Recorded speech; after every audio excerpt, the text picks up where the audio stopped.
Dalam video yang dirilis Dinas Komunikasi dan Informasi Pemprov DKI, Gubernur Anies Baswedan terlihat meminta aparatnya untuk tidak melakukan kesalahan yang berulang dalam mengisi anggaran. Tapi kenapa hal ini terus berlangsung? Kami akan membahasnya dengan Direktur Eksekutif Indonesia Budget Center, Roy Salam. Selamat malam, Bang Roy. Selamat malam.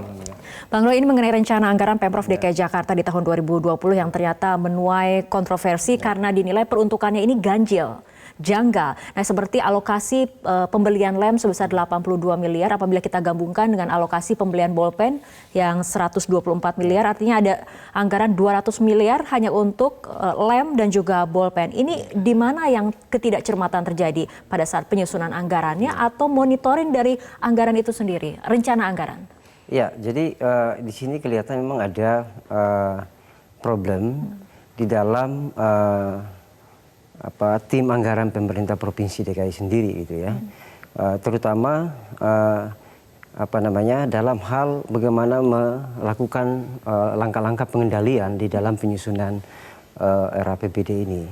Nah, mestinya ketika RKPD sudah selesai, itu kan ada proses evaluasi dilakukan oleh inspektorat dan tim anggaran provinsi, dalam hal ini dikepalai oleh Sekda, Bapeda dan BAKD gitu. Nah, itu harusnya sudah ada proses penyisiran terhadap usulan-usulan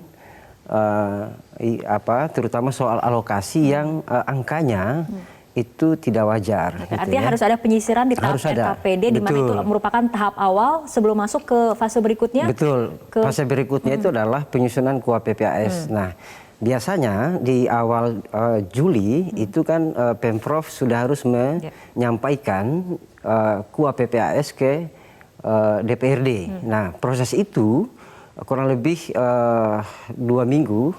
Nah, di situ DPRD akan mencermati tentang prioritas anggaran DKI tahun 2020. Nah, apa ujung dari proses itu? Ujungnya adalah Memorandum of Understanding (MOU) antara DPRD dan gubernur, ya. Nah, dari situ kemudian gubernur membuat yang namanya surat ya edaran kepada seluruh SKPD-nya mengenai standar biaya. Ya. Standar biaya itu tujuannya adalah untuk menurunkan harga-harga komponen tadi. Nah, setelah itu kemudian para SKPD kemudian menyusun secara rinci ya alokasi dari setiap kegiatan ya per komponen ya. Nah, setelah itu kemudian masuklah lagi inspektorat untuk melakukan evaluasi terhadap seberapa wajar alokasi yang ajukan para SKPD, lalu seberapa konsisten anggaran itu dengan dokumen yang sebelumnya, itu dokumen RKPD. Artinya ada penyisiran yang dilakukan secara bertahap. Betul. Itu Bang Roy, tapi bagaimana dengan sistem digitalnya? Apakah betul memang sistem digital yang sekarang kurang pintar ataupun tidak smart? Kita bahas masalah itu, tapi kita ikuti jeda berikut terlebih dahulu. Pemirsa, kita lanjutkan kembali perbincangan. Bang Roy tadi menyebutkan ada beberapa tahapan rencana anggaran, dari mulai disusun kemudian disisir kembali dari mulai RKPD di tahap awal sampai kemudian sekarang fase kedua yaitu di KUA PPAS dan nantinya di RAPBD. KUA PPAS sendiri sudah dimasukkan ataupun disubmit sejak Juli 2019, artinya sudah 3 bulan. Yang lalu ada waktu 3 bulan untuk menyisir apakah ada kejanggalan ataupun keganjilan dari anggarannya itu sendiri. Artinya dalam 3 bulan ini apakah menurut Anda tidak dilakukan monitoring ataupun penyisiran itu sehingga ditemukan oleh publik adanya anggaran yang ganjil? Ya, saya kira di sini ada tim gubernur yang tidak bekerja ya. Mereka tidak bekerja untuk membantu gubernur mengawasi ya penyusunan RAPBD yang dilakukan oleh SKPD ini gitu. Nah, padahal kan secara sistem itu sudah terbangun sebetulnya bahwa sebelum KUA PPAS ini disubmit ke dalam sistem itu sudah benar-benar clear, tidak ada lagi alokasi yang bermasalah di situ. Kenapa? Sistem ini kan dibuat untuk membantu gubernur ya untuk melihat, mengecek ya usulan anggaran per SKPD. Apabila kalau misalnya kita lihat gubernur mengatakan berbicara mengenai sistem e-budgeting yang menurutnya ini sistem digital yang tidak smart karena masih mengandalkan penelusuran manual untuk pemeriksaannya, bagaimana? Nah, ini kan sudah dicoba sudah berapa tahun ya DKI ini ya, sejak pertengahan 2014 sampai hari ini. Nah, artinya sudah dilakukan berbagai macam perbaikan-perbaikan Nah, jadi aneh kalau kemudian ketika yang lalu masalahnya sebetulnya adalah justru pembahasan ketika di Dewan, masuknya mata anggaran baru yang kemudian itu tidak sesuai dengan apa yang diusulkan oleh eksekutif. Nah, sekarang masalahnya justru berasal dari eksekutif sendiri. Nah, di sini berarti ada persoalan di dalam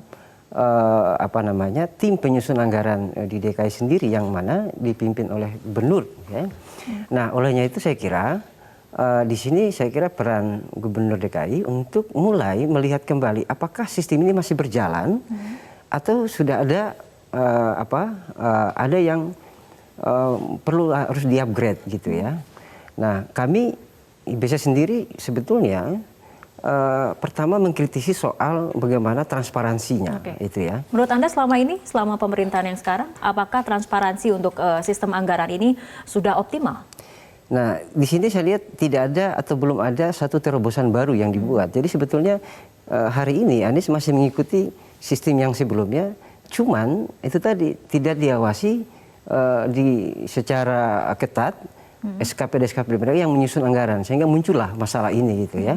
Nah, seharusnya ini kan ada satu hal yang bisa di-upgrade lagi lebih baik lagi sistem yang ada sekarang gitu.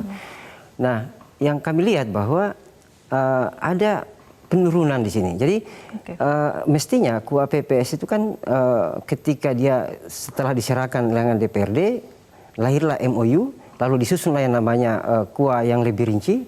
Nah, ketika disubmit ke Dewan itu sudah informasi publik, gitu loh. Jadi tidak ada lagi alasan bahwa ini bukan informasi publik. Jadi ini baru draft, nggak bisa begitu. Betul ini draft, tapi draft itu